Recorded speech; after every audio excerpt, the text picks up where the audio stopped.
The Lord be with you. And with your spirit. A reading from the Holy Gospel according to Luke. Glory to you, O Lord.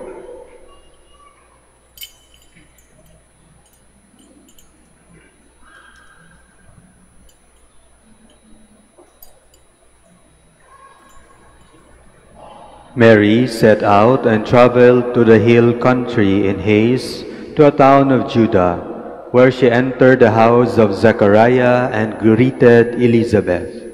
When Elizabeth heard Mary's greeting, the infant leapt in her womb, and Elizabeth, filled with the Holy Spirit, cried out in a loud voice and said, "Blessed are you among women, and blessed is the fruit of your womb.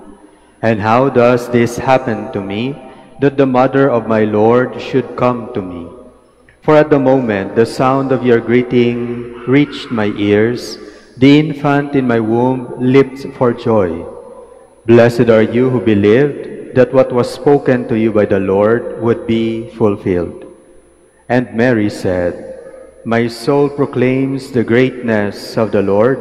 My spirit rejoices in God my Savior, for he has looked with favor on his lowly servant. From this day all generations will call me blessed.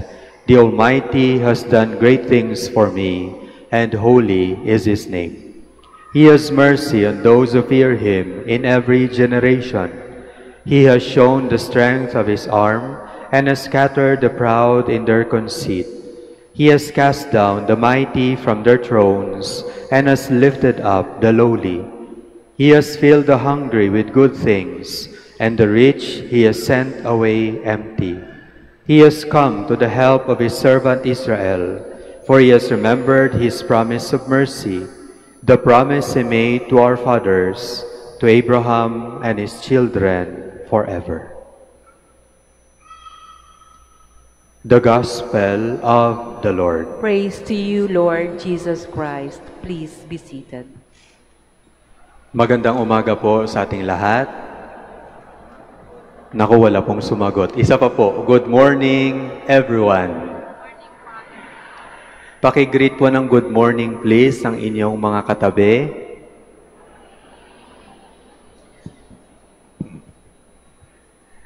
Bakit ko po pinagawa sa atin na i-greet ang ating katabi? Because, my dear brothers and sisters, on our 8th day of the novena, we have heard how Mary shared the greeting she has received from God. Now, if we can remember, prior to this gospel, Mary was greeted by an angel. Tama? Arang sabi sa kanya, "Hail, full of grace." And today, our dear lady greeted her cousin Elizabeth. Mary was greeted, and so she greeted her cousin. Mary was blessed, and so her presence blessed her cousin. Mary was chosen, but he chose to serve her cousin. So my dear brothers and sisters, on this 8th day, napakaganda ng paalala sa atin ng Panginoon at ng ating mahal na ina. Ano po yun? The gifts that we receive, we also give as gifts to all we meet.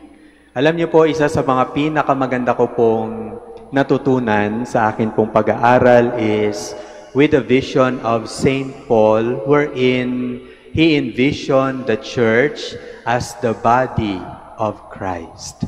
At kung titingnan po natin ang body of Christ, our body is comprised of different parts. And each part has a role to play. Ang mata, may kanya siyang gagawin. Ang bibig, and so on with other parts of our body. And that's why in 1 Corinthians 12, 1-31, mababasa din natin, what if pinili ng mata na maging paa? What if pinili ng kamay na maging bibig? What if pinili ng ibang katawan ang ibang function rather than its function? Then, the body becomes disintegrated. Ano po ang point? My dear brothers and sisters, let us remember Mary was blessed and was visited not for her own sake. Mary was part of God's greater plan. Mary was part of it, but Mary was never the end of God's plan. And same is true with all of us, my dear brothers and sisters. Sa atin pong pagkakatanggap ng mga regalo, ng biyaya at ng blessings mula sa Panginoon, hindi po yun para lamang sa atin. Marami po sa atin pumupunta dito sa Manawag with a specific intention to us through the intercession of Our Dear Lady. And there's nothing wrong with it. And you know what? Ngayon pa lang po, we must claim it. Before this Mass end, the Lord will bless us abundantly.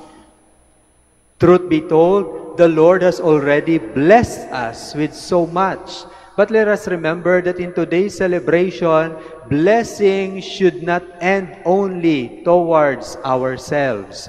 Blessing should not be only for our own benefits. We are blessed so that we can bless others. We are part of the one body of Christ wherein we need to perform our role. Bakit? Pag hindi na po natin ginampanan ang ating papel, pag hindi na po natin ipinasa ang biyaya na ating natanggap mula sa Panginoon, mayroon pong kulang sa pag-function ng iisang katawan.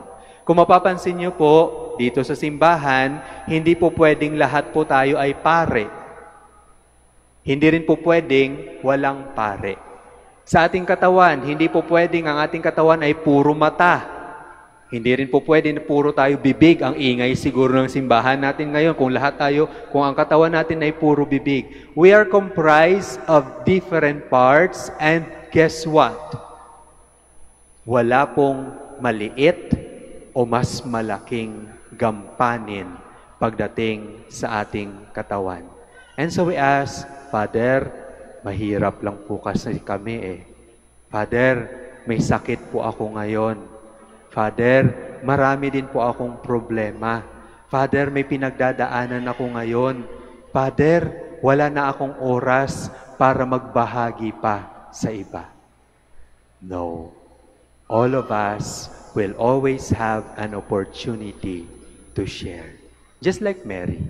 Mary went in haste because she knew the blessing she received, she has to share. So my dear brothers and sisters, let us remember, we are blessed to bless. We are gifted to give. And we are helped to help. Let us become channels of God's blessings to all we meet. But what kind of channel? Joyful channels. Tingnan niyo po ang inyong katabi. Please, tingnan niyo po ang inyong katabi. Huwag po kayong mahiya na tingnan ang inyong katabi. Ayan. Pakitapik po ang kanyang balikat at pakisabi sa kanya, maraming salamat, nandito ka. Please do so. Simpleng pagtapik na lang, ayaw pa nating gawin. Huwag po tayong madamot sa pagbabahagi ng biyaya ng Diyos. Malay mo, yung katabi mo ngayon, yun lang ang inihintay niyang kasagutan sa kanyang panalangin. Let us not fail to become blessings every moment that we are being given the chance, my dear brothers and sisters. Let us not fail to become instruments of God's presence to those around us. It need not be spectacular. It need not be so big. We only need to be responsive to the giftedness that is now ours because of God. So as we continue our celebration of the fiesta of Our Dear Lady, our Lady of the Holy Rosary of Manawag, and as we continue to wait for God's response, let us not fail, my dear brothers and sisters, even now, ngayon mismo, to become blessings to all we meet. So that when people meet us, they would say, how can this be that this person should come to me and be God's presence to me today? With Our Dear Lady, we pray that we may become willing instruments of God's gifts. Amen.